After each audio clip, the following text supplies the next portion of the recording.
The silent playbook. How to win without raising your voice. Most people think winning an argument or getting the upper hand means talking more, talking louder, or outsmarting the other person on the spot. The truth is, the real power often comes from doing the exact opposite, saying less, waiting longer, and keeping control of your emotions. Silence, used right, isn't weakness, it's a tool. It can stop someone in their tracks, make them question themselves, or even change the direction of a conversation without you lifting a finger. It's not about shutting down, it's about choosing when and how to speak so your words hit harder when they land. The pause that turns the tables. When someone comes at you with drama, accusations, or a loaded question, they expect an instant reaction. That's how they keep control. If you don't give it to them, you take their power away. A simple pause, even a few seconds, can be enough to throw them off. A longer pause, that's when people start to overthink what they just said. They might soften their tone, explain themselves more, or even backtrack. In everyday life, this could mean taking a cup of coffee before you answer, checking your phone for a moment, or just letting the air hang.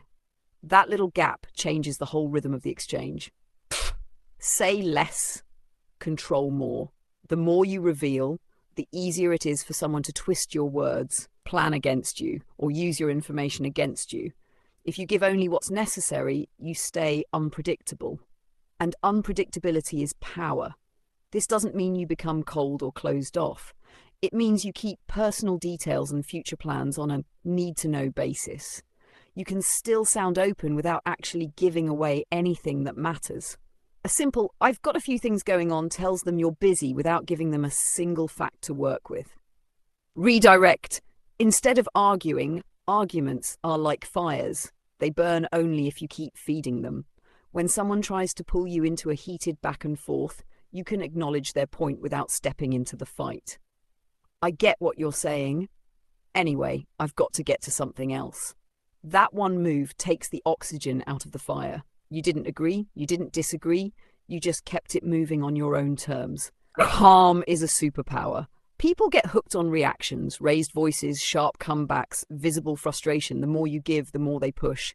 But if your tone stays even and your energy steady, you become impossible to play. Consistency is the key. If they see you never bite, eventually they stop trying. It's not fun to push someone who won't push back. Using openness at the right time.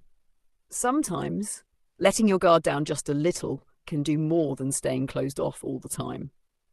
If you choose the moment carefully, a small show of humanity can lower the other person's defenses. It could be admitting a minor frustration, sharing a harmless story, or even laughing at yourself for a moment. The difference is you're doing it on purpose. You're not pouring your heart out to someone who might use it against you. You're giving just enough to make the other person feel connected without giving away anything that weakens your position. Why it works. All of these moves work for one simple reason. They take away the other person's ability to control the pace and direction of the interaction. When you decide when to speak, what to share, and how to sound, you're no longer reacting. You're leading, even if it doesn't look like it. Silence and control don't just win arguments. They protect your energy, keep you from saying things you regret, and make sure you stay the one holding the wheel. The silent playbook isn't about avoiding people or shutting down. It's about creating space to think, keeping your emotions in check, and speaking in a way that makes every word count. You don't have to be the loudest to win. You just have to be the most intentional.